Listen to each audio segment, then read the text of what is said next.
Today, I'm going to be sharing with you 5 books that changed my life.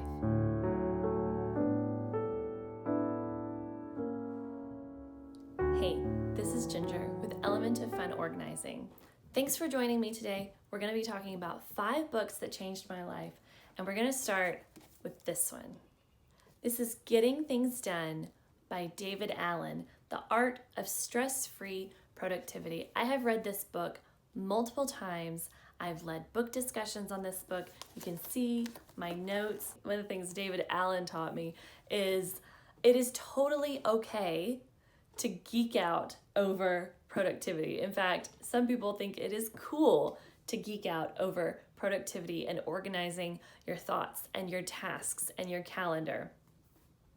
David Allen has 2 great TED Talks that I will link in the description below, where he sort of introduces you to the ideas in getting things done.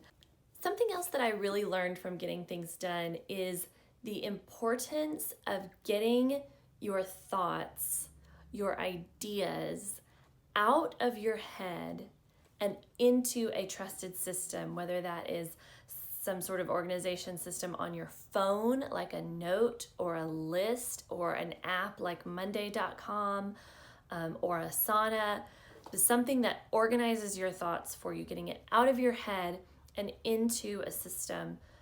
And the point of that is to clear your mind so that you can have creative thoughts and be focused on what you're doing, because we all know how distracting our own mind can be. But if you have a system to take those distractions and record them somewhere so that you can look at them later, you have more of a chance of being focused on the task at hand and what you need to be doing. The second book that I want to talk about is Lessons from Madame Chic, 20 Stylish Secrets I Learned While Living in Paris by Jennifer L. Scott. And if I could pick a girlfriend from the internet, it would be Jennifer L. Scott. I'm a huge fan of hers. I've read most of her books. I follow her vlog and her blog. She wrote her book, Lessons from Madame Chic, based on her experiences and the lessons that she learned while living in Paris with a family there as an exchange student. And she observed the people she was living with and the people that she encountered during that adventure. And it's just a really enjoyable book to read. She compares and contrasts how she lived as an American in California and how people lived in Paris and carried themselves and went through their day-to-day. Along with the specific lessons that she talks about in the book, the overall thing that I took away from Lessons from Madame Chic and continue to take away from it every time I reread it is that how you think of yourself, dress yourself, feed yourself, how you treat yourself day to day is what makes up your life. We like to think that these big special events like a graduation or a wedding or a big milestone birthday are what defines our life. But really, what you do with your day to day is what defines your life. Every moment of your life is your life, not just those big celebrations or Friday at 5 o'clock. Your life is all the time. So how you live, how you dress, your posture, how you carry yourself, all of these things are really important to a full life. And I'll link Jennifer's information below, including her YouTube channel, The Daily Connoisseur. The next book that I want to talk about is Better Than Before. It has a long subtitle, Better Than Before by Gretchen Rubin. What I learned about making and breaking habits to sleep more, quit sugar, procrastinate less, and generally build a happier life. How could that not grab your attention if you're wanting to live a happier life? And Better Than Before is all about habits, how we make habits, how we change habits. But the bigger takeaway that I got from Better Than Before is really, truly know thyself. Know thyself is a message that we hear a lot, but what does it really mean?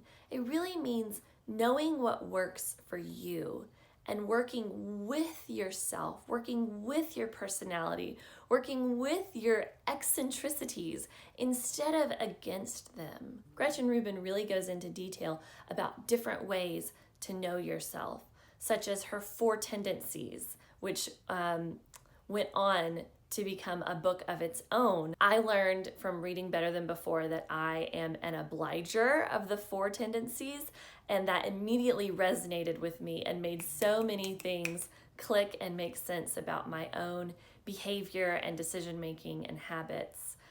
She also talks about things such as whether you're an abstainer or a moderator, if you're an overbuyer or an underbuyer, and knowing these things about yourself helps you guide your habits in the direction that you want.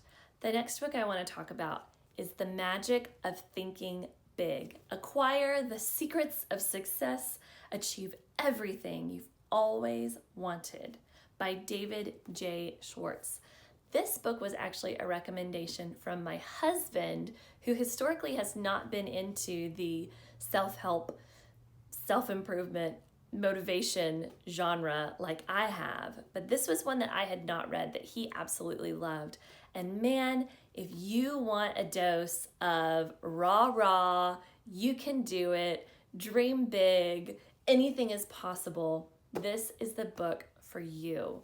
It really is just packed full of inspiring quotes and stories. The biggest takeaway that I got from The Magic of Thinking Big is that no dream is too big. The world needs dreamers. The world needs leaders. The world needs what lights you up and needs you to pursue that.